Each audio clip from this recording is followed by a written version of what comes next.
گوتنامەوانیدا هۆشیار زێباری ڕایگەیاند کە بڕیارەکەی دادگا بڕیارێکی سیاسی و سەرجەم مەرجەکانی سەرۆکۆماری تێدا بووە ئاماژەی بۆ شت کە هەندێک لایانی سیاسی لە پشت بڕیارەکەی دادگاون و پارتیش دوای ئەو بڕیارە مراجعی خۆی دەکاتەوە لە بەرنامەی ئەمڕۆ سەرسەر بڕیارەکەی دادگا وە قۆناغی دوای بڕیاری دادگایە پارتی کاندیدی دەبێت یاخودنا پرسی سەرۆکۆمار چی بەسەردێ حکوومەتی زۆرینە یاخود حکوومەتی تەوافق لەدایک دەبێت بە میواندەرێک لە بەڕێزان ئەنوەر حسێن نووسەر و ڕۆژنامەنووس لە ستۆدیۆی سەرکێر و لە هەولێرەوە دکتۆر عوسمان عەلی سەرۆکی سەنتەری تاسک بۆ وەزیر و لێکۆڵینەوەی استراتیژی تاوتوی ئەم پرسە دەکەین سوپاسی میوانەکانمان دەکەین تاگەنەوە بەخێر بێن سەرەتا لە بڕیارەکە دەست پێ بکەین هۆشیار زێباری باز بکە کە بڕیارەکە بڕیارێکی سیاسیە ئەم بڕیارەکە لەسەر بڵین سکاڵای سێ پەرلەمانتاری یەکێتی و پەرلەمانتارێکی سەربەخۆ دەرچووە کاریگەری خراپی نابێت لەسەر پەیوەندی پارتی وێکێتی زۆر سپاس بۆ جەنابەت بۆ میوانەکەشمان لە ڕاستیە خۆی ئەمەی کە ئێستا ڕووەدا دەرەنجامی ئەو نیقاش و گفتوگویانەیە کە یەکێتی نیشتیمانی پارتی دیموکراتی کوردستان لە هەرێمی کوردستان و هێزە سیاسیە شیعی و سونیەکان و ئەو هەوڵانەی ناوچەیی و نێودوڵەتی هەبوون نەگەیشتە ئەنجام لەبەرەوە پارتی دیموکراتی کوردستان بۆ خۆشی ڕازی بووی کە دادگا ئەم کەیسەیەک لاکاتەوە هەرچەندە پێشتر دادگای کەرخ ئەمە یەکلا کردبووەوە کە بەڵام کاچێتە دادگای فترالی بێگومان ئەمڕۆ بڕیارێکی داوە بە دوورخستنەوەی کاگوشیار زێباری بەنظری من تایە پرۆسەکە ئاساییە و ئەمە بۆ هەر کەسێکی تریش واردەکە ڕوودا بەڵام ئەوەی کە پەیوەندی تەسیری لەسەر پەیوەندیەکان هەبێ ئەوەندەی بزانم یەکێتی نیشتیمانی کوردستان لە بیدایەتەوە شەوتی وتی ئەگەر نەتیجەکە هەرچیەک بوو ئێمە پێشوازی ئێمە مەسەلەن پیرۆزبایی خۆمان بە ئێوە دەڵێن و ئێوەش وا بکەن مەسەلەن بەم ڕۆحیەتەوە مامەڵی کردووە و هیواداریشم هیچ ئینیکاساتێکی خراپی نەبێ هەندێک زۆر خەڵک پێی وایە کە ئەکرێن ئینیکاساتی خراپیە بە بەڵام قسەکەوەیە کە تۆ بێ یا بە تەوافق و ڕێکەوتن بێ یا بە پرۆسەیەکی دیموکراسی و هەڵبژاردن بێ کامیانە دەوێت و دەرەنجامەوەی کە لە ڕابردووای یەکێتی نیشتیمانی کوردستان بە خۆتان ئاگاتان لێ ینی خەڵکی کوردستانی زان کە زۆر مرۆنەتی نواند و خودی جەنابی کاک باڤڵ 2000 چۆتە لای کاک مەسعود و هەموو هەوڵەکانیشی بۆ بووە کە بگەنە ڕێکەوتنێک و تەنان مرۆنەتی نواندووە و بە احترامی بەڕێز کاک مەسعودیش ڕەنگە هەندێش قەولی دابێ کە ڕەنگە لەبەر خاتری بارودۆخەکە لەبەر ئەوزاعی سیاسی کوردستان بەڵام بەداخەوە کە نەتیجەکەی گەیشتۆتە ئێرە و هەموو هێزە سیاسیە عێراقیەکان مەسەلەن بۆ چوونیان وایە تێڕوانیان وایە کە ئەو کاکە خۆتان ناگەنە نەتیجەیەک ناتوان کێشەکان بەس مرۆنەتیەکێتی لە چیدا چونکە باستەوە دەکەیت کە پارتی داواکاریەوە بوو کە دکتۆر بەرهەم بگۆڕدرێت ئەگەر بڕونەتان کرد بە ئەم دۆخە دروست دەبوو یاخودە شکانەی یەکتر لە بەغدا دەستشکانەوەی خۆی لە ڕاستیە ئەگەر واقعی بڵێن مەسەن بۆ بێ یەکێتی نیشتیمانی کاندیدێک بگۆڕێ ئەو پرسیارە جەوهریەکەی بۆ بێ بیگۆڕێ و لە بەرامبەرەوەش من پێم وایە یەکێتی نیشتیمانی کوردستان لە دانیشتنی سێهەمە تەنانەت ئەوەشی قبول کردووە ینی بەسەلەن بۆ دکتۆر بەرهەم بگۆڕێت خۆی کێشەی یەکێتی نیشتیمانی کوردستان کەسەکە نییە کە کێشەی یەکێتی نیشتیمانی کوردستانەوەیە کە ئەم پۆستە بە ئستحقاق و بە حسەی خۆی زانێ و لە 2023 کە جەنابی مام جەلال سەرۆکۆمار بووە و تەوزیعاتی سیاسی کراوە لە نێوان هەرێم و بەغا ئەو بووە بەڵام بەداخەوە لە هەڵبژاردنەکانی 2010 پارتی دیموکراتی کوردستان هەمان سیناریۆی ئێستای دووبارە کردەوە و کاندیدی نارد بەداخەوە کە ئەکرێم مەسەلەن پارتی دیموکراتی کوردستان مرۆنەتی بنواندایە کە ئەم دەورەیە لانی کەم ئەم پۆستە بۆ یەکێتی نیشتیمانی کوردستان لە دەورەی داهاتوو ئەکرا بۆ پارتی دیموکراتی کوردستان بێ لە بەرامبەر سەرۆکی هەرێم بۆ یەکێتی نیشتیمانی کوردستان باشە بەس دەکرێت پێم بڵێ دوایین ناوەڕۆکی کۆبوونەوەی بارزانی بافڵ تاڵەبانی ینی چی بوو چونکە ئێستش شتێک زۆر لای هاوڵاتیان ڕوون نەبوو ینی حەقیش وایە خەڵک بزانێت چی ڕوودەدات لە ڕاستیە ئەو دانیشتە جگەلەوەی کاک مەسعود جەختی لەسەرەوە کردبووە کە پۆستەکانی بەغا هەمووی بۆ ئێوە سەرۆکۆمار بدەن بە ئێمە کە ئەوە یەکێتی نیشتیمانی کوردستان ئەوەی نەکردووە بەڵام ئەوەندەی من بزانم یەکێتی نیشتیمانی کوردستان تا ڕازی بووە مەسەلەن کاک عەدنان موفتیش کاندیداتۆری بێ مشکیلە نییە لەبەرەوەی کێشەکە حەل بێ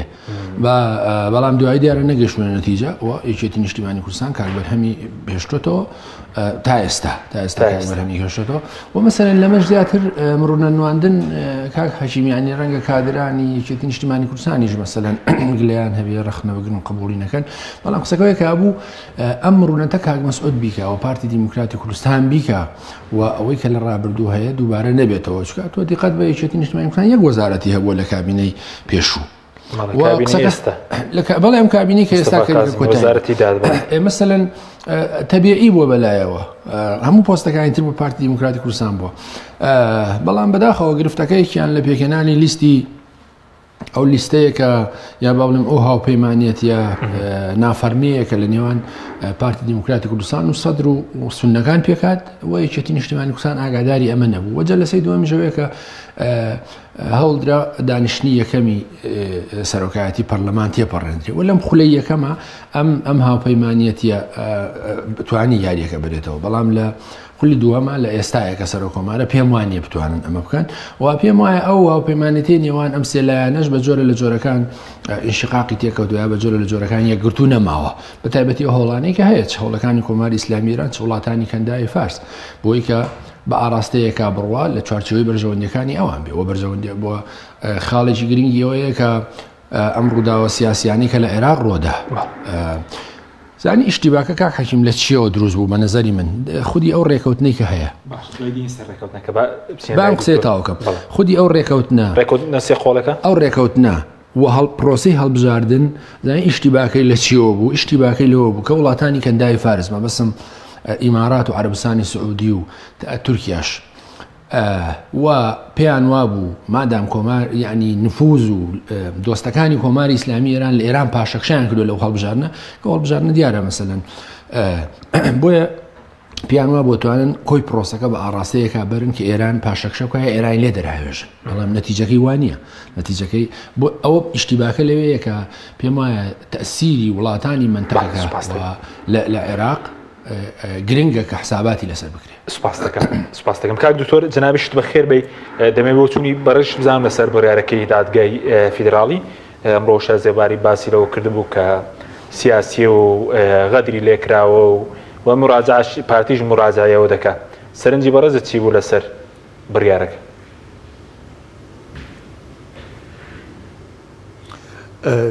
بەناوی خودای گەورە و میهرەبانەوە طبعا سڵاو لە بینەرانی پەیام سڵاو لە میوانە بەڕێزەکەت هیچ گومانی تیان نییە ئێمە وەکو شخص کە هەڵەیەکەکەین زۆر ئاسانە بۆ ئێمە بخینە سەر شانی ئەوانی تر اینجا ئەمە وەکو شخص وەکو تەرەفێکی سیاسی وەکو دەوڵەتان ئەمە بەداخەوە لە ڕۆژهەڵاتی ناوەڕاست زۆر ئینە هیچ گومانێکی تیانە بڕیارەکە سیاسیە بە ڕەهەندی سیاسی تیادایە بەڵام لێرەدا ئەوەش دیارە جارێ ئەگەر سیر لقاء سەحوفیەکەی کاگوشیار بکەی زۆر شپرزە دیارە زۆر تووڕە دیارە ئەوە دەلیلە بێنە و ئەمە چاوەڕیان نەکرا بوو ئەمە یەک دووەم بە بۆچوونی من وای بینم کە پارتی لە بربژێرکردنی کاک وشیار زێباری کە هیچ گومانی تیانە سیاسەتمەدارێکی کوردی بەتوانایە بەڵام لێرەدا لەبەر ئەو ڕابردووەی هەیەی کە ڕابردوویەکی جەدەلیە مشتمر لەسەریەیە بە تایبەتی دەرکردنی لە پۆستی وەزیری مالیەی عێراق لە 2016 لە پەرلەمان بە قەراری 158 ئەندام ئەوە کەم نییە ئەوە شتێکی ئەبێ پارتی تۆزێک ورتر بواە کەسایەتێکی زۆر باشترەیە لە ناو پارتی من ئەوە نازانم بە متأکد نیم بەس وەکو ئەڵێن بەشێک لە ناو پارتی خودی کاگنیچیروانشەوە وەکو بڵێ هاوڕا نەبووە لەسەر بربژێرکردنی کاک وشیار لەبەرەوە طبعا من سەر لە نوێ ئەڵێم من هیچ بەڵگەیەکم نییە بووە بەس ئەمە لە شەقامە لە سۆشیال میدیا وا باسە کرێ ئەمە یەک هەر وەکو مامۆستا ئەنوەرش وتی یعنی من هەستەکەم پارتی لێرەدا و سەرکردایەتی کورد خۆیان بەرەو شکستێکی گەورە برد یعنی ئەو شکستە هەرچەندە بەعزە کەسێک دڵی خۆشە ئەمڕۆ ئەو شکستە بۆ کاکوشیار و پارتیاتوە بەڕای منەوە شکستیە بۆ هەرێم و بۆ مەرجەعێکی کورد وەکو کاک مەسعود بارزانی حەز بکەین حەز نەکەین مەرجەعێکی کوردیە ئەمە پێمان ناخۆشە بگاتە ئەوینە چونکە ئەطرافی داخلی و دەرەکی ئەو حسابە بۆ کاک مەسعود دەکەن لە دوا ڕۆژە ئەم شکستە ئێمە لە دوا ڕۆژە باسی شتیتر ئەکرێ دامەزراندنی سەرۆک کۆمار دامەزراندنی حکوومەت بەرنامەی حکوومەت یعنی باشتر بوو سەرکردایەتی کورد و تایبەتی کاک مەسعود بەهێزتر بچایە ناو ئەو پرۆگرامەوە لێرەدا هەڵەیەکەیە بۆچی ئێمە گەیشتنە ئەو شکستە ئەوەی من ئەیبینم لێرەدا جگەلەوەی کە تۆزی عەجەلە کرا خوێندن نەکراوە لەسەری بە جۆرەی پێویست ئەوش ئەوەیە ئێمە پارتی با بڵێین تەحالوفێکی کردووە لەگەڵ ئەو سێلایەنەی سوننە و تەیاری سەدری ئەبێ ئەو تەحالوفە نەکرایە بێ ئەوەی هەروەکو مامۆستا ئەنوەر وتی قسەکردن لەگەڵ هاوپەیمانێکی استراتیجی خۆی ئەو شێچێتی نیشتیمانیە و دواییش بە بۆچوونی من یەکێتیش لە هەمان هاوپەیمانی بوو لەگەڵ جەماعەتی ئیتاری تەنسیقی نەک بەس پارتی لەو هەڵەیە بوو یەکێتیش لەو هەڵەیەدا بوو اینجا ئەمەش باشترین هەڵبژاردە بۆ کورد ئەوە بوو چۆن ئەمڕۆ ئەطرافی شیعە حەزەکەمەوە بڵێم بە جەنابەت و بە بینەران ئیتاری تەنسیقی و لە هەمان کاتە تەیاری سەدری بە هەردوو لایەن وتووە چی پارتی چی یەکێتی ئێمە ئامادە نین دەنگ بدەین لەسەر بەربژێرێکتان ئەگەر هاو بەش نەبێت ئیدەن ئەبێ باشتر بوو پارتی خۆی نەکردایەتە ئەو تەحالفە یان یەکێتی ئەو تەحالفە ئەبێ بیاوتایە چۆن ئەوان بە ئێمە ئەڵێن ئەمڕۆ ئێمە ئەمانەوێ ئێوە یەک ڕێز بن یەک دەنگ بن ئینجا ئێمە دێنە لەگەڵتانە هەڵوێستمانە بێ ئەبێ پارتیش چاوڕێی ئەوەی بکردایە بیوتایە بە تەڕەفی شیعە ئێوە هەرچی وەختەوەی اتفاقتان کرد ئێمە صاحب موقفە بین بۆچی چونکە تەڕەفی بە تایبەتی ئیتاری تەنسیقی لە دوای وڵاتێکی زۆر بەهێزەیە وڵاتێکی ئیقلیمی ئەوش ئێرانە چۆن ئەزانین کە ئێران زۆر بەقوولی لەناو ئەو مەسەلەیە ئاغای ئاقانی هاتە هین لای کاک مەسعود پێیوت ئێمە بە هیچ جۆرێ قبول ناکەین ئێوەی کورد یان سونە بەشێ بن لەو لە دابەشکردنی ماڵی شیعە با کورد ئەوەی نەکردایە با صاحب موقف بووستایە موقفی بەهێزترە بوو لایەنەکانی شیعە پەرتەوازن ئیجاب ناکە یعنی کورد ئەو با بڵێن حوجەی بدایە بە ئێران کە ئێمە تەڕەفێکین لەو پەرتەوازەکردن دوایش ئەمانەش یعنی ئەمانش چەند هۆکارێکن کاک وشیار ئەڵێ قەرارەکە سیاسیە بەڵێ کە دێتە گەندەڵی زۆربەی سیاسەتمەداران لە دوای 2003 مەلەفی گەندەڵیان هەیە بۆ نمونە وەزیری دیفاعی پێشوو کە لەسەر گەندەڵی خالیدی ناو بوو لەسەر گەندەڵی لادراوە بەڵام ئێستا هەڵبژێراوە لەناو ئەندامە لە پەرلەمانی تازەدا و زۆربەی سیاسەتمەدارانی عێراقی شیعە و بەوانەی خۆمانشە مەلەفی گەندەڵیان هەیە بۆچی ئەوەی کاک وشیار ئەمڕۆ هی نەکرێتەوە بەڕێی من بەڵێ بواری سیاسی تایە ئەو محکەمەی فدرالیە کاک حەکیم نۆ ئەندامن چواری شیعەن و بالتەکید لە فایق زێدان کە سەرۆکی ئەو محکەمە اتحادیەیە و سێ ئەندامەکەی تر جگە لە سونیەکانش ئێران هیچ گومانی تیادانیە کاریگەری هەیە لەسەریان و لەسەر بڕیارەکاریان بەڵام خەڵکی تریش وای خوێنێتەوە ئەڵێ ئەمە جۆرە ڕۆشناییەکە لە ناو عێراقا محکەمەیەکی فیدرالی قەرار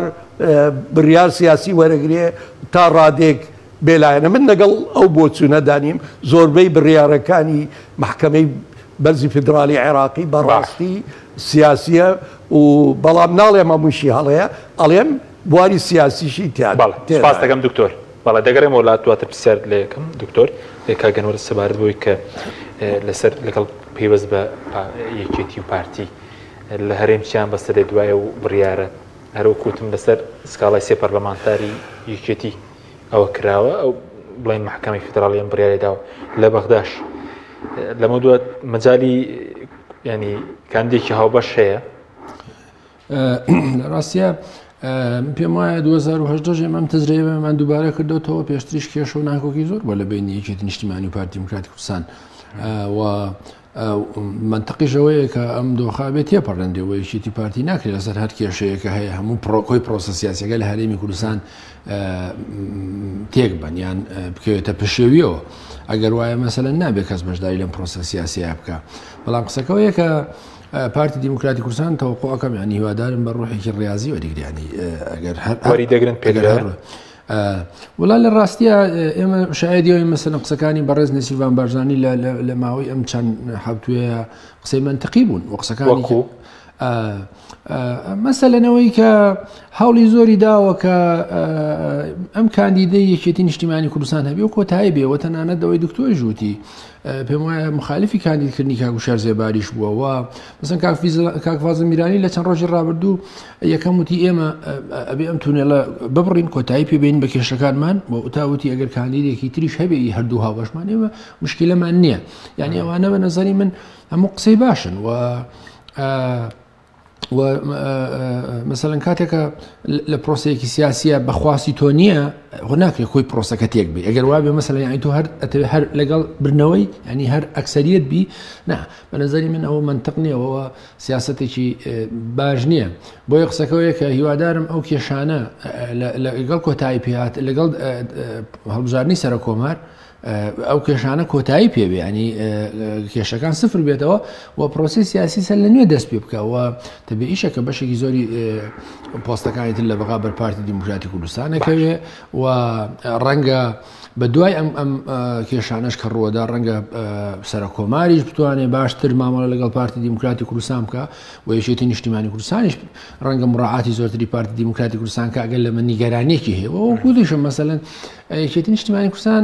ئەمە کولتوری مامجەلالە زۆر مرونەتی نواندووە بۆی پرۆسەکە تێک نەچێەوە نیگەرانی لێ نەکەوێتەوە چکە تێکچوونی پەیوەندی یەکێتی پارتی تێکچوونی کۆی پرۆسە سیاسیەکەیە لە هەرێمی کوردستان و ئەو هێزە سیاسیانش کە لە عێراقان بەڕاستی ڕاستە مەسەلەن نزیک بوونەوە و تەحالف و جەمسەرگیری هەیە بەڵام بە نەزەری من ئەوان خەمخۆری کوردستان نین بۆ گرفتەکەی کە یەکێتی پارتی بخۆیان بەزوو کاندید ئێستا یەکێتی چەند کاندیدی کە دووبارە دەرگای خۆ پاڵاوتن کراوەتەوە ئەوەندەی کە بەڕێزدانی هەرێت لە ڕاستی ئەوەندەی کە ئەوەی کە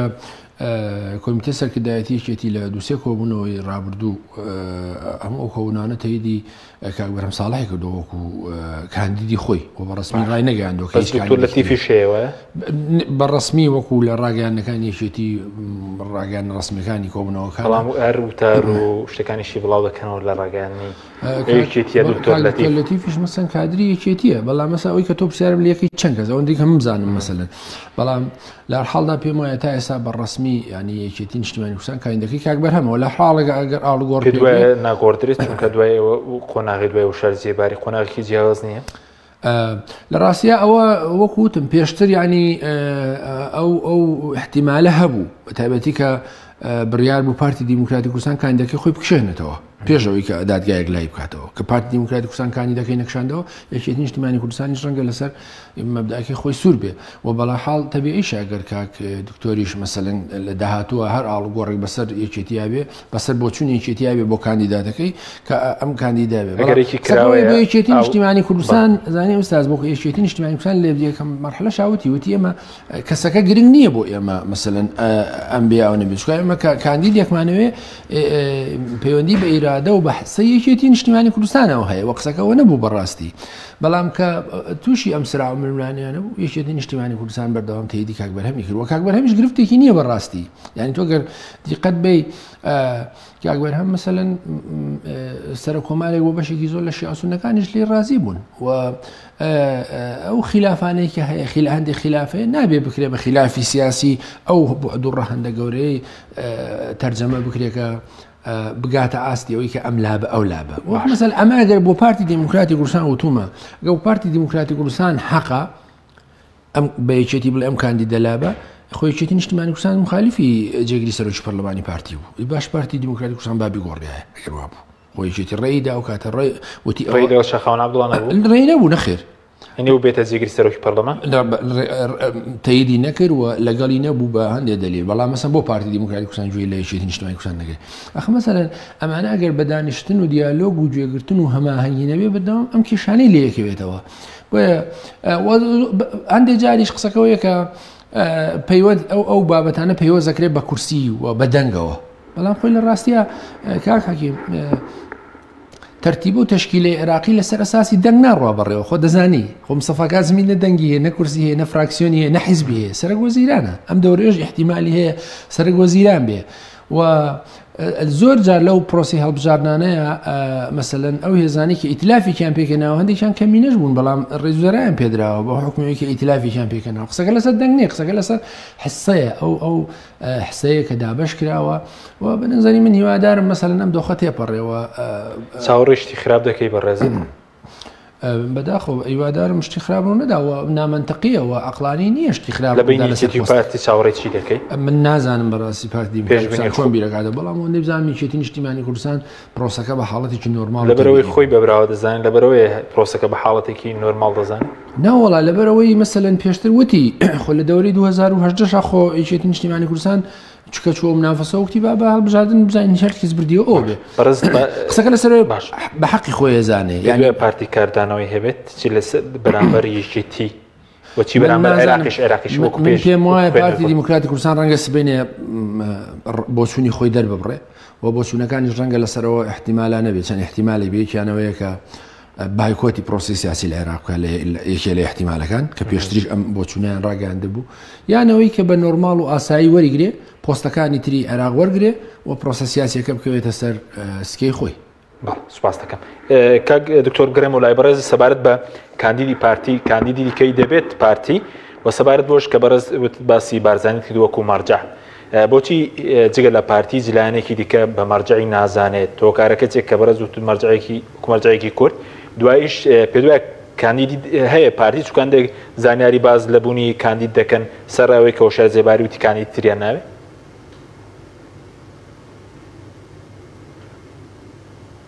بەڵێ بەنسبەتی حەزەکەم تێبینیە بڵێم دەربارەی قسەکانی مامۆستا ئەنوەر یەکەم دکتۆر بەرهەم ئیجماعی نە کوردی لەسەر بوو نە عێراقی لەسەر بوو دکتۆر بەرهەم با بڵێن کە ئیجماعی کوردی لەسەر نەبوو دیار بوو بەس تەرەفێک تەرشیحی کرد بەڵام لەبەرەوەی لە کاتی خۆیدا پارتی لە 2010 چۆن ئەمجارە بە هەڵا خوێندنەوەی وەزعی سیاسی کرد لە ناو بەغدادا ئەو جارش لە 2010 هەڵەیەکی کرد بە بۆچینی من وای بینم بەداخەوە لە دەور و پشتی کاک مەسعود مستەشاری یان استشارەتێکی باش نییە ئەمە یەک چکە ئەم هەڵانە ئەوەی هەڵەی ئەمڕۆ با بڵێن ئەوەی ئەمڕۆ ڕوویدا هەروەکو لە پێشەوە ئاماژەم پێی کرد شکستێکی گەورەیە ئەجا با بینە بۆچی من ئەڵێم کاک مەسعود مەرجع من مامۆستا جەناب تەزانی وەکو ئەکادیمیەکی بێلایەن قساکەم لەیرە من مامۆستای مێژووشم جگەلەوەی لە سیاست قساکەم کە سەیری مێژووی ملەتانەکەی هیچ ملەتێک نەیتوانیوە لە قۆناغی ڕزگاری خوازیدا بپەڕێتەوە بۆ ببێتە کیانێک ئەگەر سەرکردێکی کارزمای نەبووە لە شەستەکانە تاکو حەفتاکان ئێمە سەرکردەیەکی کارزمامان هەبوو بە هەموو لایەنە کوردەکانەوە حتا ئیسلامیەکانش قبولیان کردبوو پێی ئەوش مەلا مستفای بەرزان بوو خواعافیکە بەڵام لە هەمان کاتە لەو کاتەدا لە شەستەکانە کە حکوومەتی عێراقی زۆر لاواز بوو مجموعەیەکی گەنجی بێ ئەزمون چەند کتێبێکی مارکسیان خوێندوبەوە مەلا مستەفایان کرد بە ئیقتاعی بە کابرایەکی نەزان لە وەختێکە مەلا مستەفا هەر لە منداڵیەوە دوایە چێ بۆ باشووری عێراق دوای دێتە سلەیمانی لەگەڵ حرەکاتی لەگەڵ تەقافەیەکی ئاینی زۆر باش لەختێ لە سلەیمانی بووە لەگەڵ شێخ لەتیف و جەماعەت لەگەڵ جەماعەتی برایەتی لە سلەیمانی یعنی موقفێکی سیاسی زۆر واضحە بوو ڕۆیایەکی تەواویە بوو هەرچەندە سەرکردەیەکی کامل نەبوو بەڵام وەکو زۆربەی سەرکردەکانی عالەم یعنی عیبی هەبوو بەس نابوو ئێمە لەو کاتەدا دوو بەش بیاین ئەمڕۆژ کاک مەسعود بکە من ئەڵێم مەرجعە طبعا کاک مەسعود وەختێک ئەتوانێت ببێتە مەرجع کە خەڵکی تریش یارمەتیدا یەکێک لەوانە پارتی یەکێک لەوانە خودی کاک مەسعود کە وەختێ سەرۆکارێم بوو ئەبێ بچایە خۆی بەڕای من ئەوەیە بێتە سەرۆکارێم یان ئەبێتە سەرۆک حزب لە زۆربەی سەرۆک دەوڵەت یان سەرۆک وەزیران لە زۆربەی وڵاتە دیموکراسیەکان منسەبە حزبەکەیان جێ دێڵن کاک مەسعود وەختێ سەرۆک هەرێم بوو ئەیتوانی دەربچێت لە موقع حزبەکەی بچێت لە سلەیمانی بێ فترێ لە گەرمیان بێ بەداخەوە نە پارتی نە خەڵکی تر ئەو هەلەیان نەدایە کاک مەسعود خۆشی ئاگاداری ئەو بوارە نەبوو بەڕای من کە ئەڵێم من ئەڵێم کاک حەکیم ئەمڕۆ کاک مەسعود مەرجع معنایە وە نییە ئاگادار نیم لە هەڵەکان و لە کەم و کورتیەکانی سەرکردایەتی کاک مەسعود لە ظروفی دەولی کە من ئاگادارم ئەی خوێنم زۆربەی خەڵک موقعێکی تایبەتیانێ بۆ کاک مەسعود ئەڵێم ئەگەر ئەو مەرجعیەتی هەبوایە باشتر جێبەجێ بکرێت و برایان لە ئەطرافی سیاسی بە تایبەتی یەکێتی بۆ نمونە کاک بەرهەم کە کاک مەسعود ڕازی نەبووی لە 2010 یەکێتی لەو کاتەیە ئەیتوانی شخصیەتێکی تر دابنە یان ئێستا مامۆستا ئەنوەر ئەڵێ کاک بەرهەم ئیجماعی لەسەرە ئەوەلەن ئەطرافی شیعە ئیتاری تەنسیقی و ئێران نەقدێکی زۆریان لەسەرە زۆر ناڕەحەتن لێ بۆچی لە 2009 بۆ دامەزراندنی حکوومەت لە دوای عادل عەبدولمادی کەوتە کێشەوە کە داوایان کرد لێی وەک سەرۆک وەزیران یەکێ تەرشیح بکە بۆ سەرۆک وەزیران ئەو ئەبێ بە جۆرەی بۆچوونی ئیتاری تەنسیقی ئەبێ لەوانی بکردایە نەک بچوایە کازمی دابنایە بێ استیشارەی ئەوان لەبەر ئەوەی ئەوان خۆیان بە کوتلەی گەورە ئازانی باشە دکتۆر لەبەرەوە کاک مامۆستا حەکیم لەبەرەوە ئەو ڕای کرد لە هین ڕای کرد لە بەغدا ڕای کرد درۆن لەسەر قەسری جمهوری بوو و هەر ڕای کرد بۆ سلەیمانی و ئێستش برایانی ئیتاری تەنسیقی زۆر بەکراوەڵێن کاک دکتۆر بەرهەم مەقبول نییە لای ئەوان لەبەرەوە یعنی باشترە لەبەر ظروفی کورد لەم کێشەیە هەرێم یعنی باشترە زۆربەی شەقامی کوردی داواکە پارتی و یەکێتی سازش بکەن اینجا ئەوە کاگوشیار لاچوو باشترین هەڵبژاردە بۆ پارتی و یەکێتی ئەوەیە یان اتفاق بکەن لەسەر بژاردەیەکی یەکێتی هاوبەش کە پارتیش موافقە لەسەری بەڕاستی پارتی لەوەدا ڕاستە یعنی ئەمە نەک استحقاقێکی انتخابیە نا من ئەڵێم لەبەر ئەوەی ئەمە استحقاقی کووردە پارتی وەکو هێزێکی گرنگ ئەبێ ڕای هەبێ لەبەرەوە باشترین هەڵبژاردە ئەوەیە بۆ کورد بتوانن اتفاق بکەن لەسەر شخصێکی هاوبەش و ئەوەش یان لەتیفە یان دکتۆر لەتیفە یان دکتۆر ڕزگار مامۆستا حاکم ڕزگار حاکم ڕزگار کابرایەکی قانونیە اتفاقەیە لەسەری شخصیەتێکی باشە سپاس دەکەم دکتۆر بەڵێ بینەرانی بەڕێز ناوبڕێک و دەگەڕێنەوە قانونی و نیشتیمانی باشە سپاس دەکەم دکتۆر ناوبڕێک دەگەڕێنەوە لاتەن سپاس دەکەم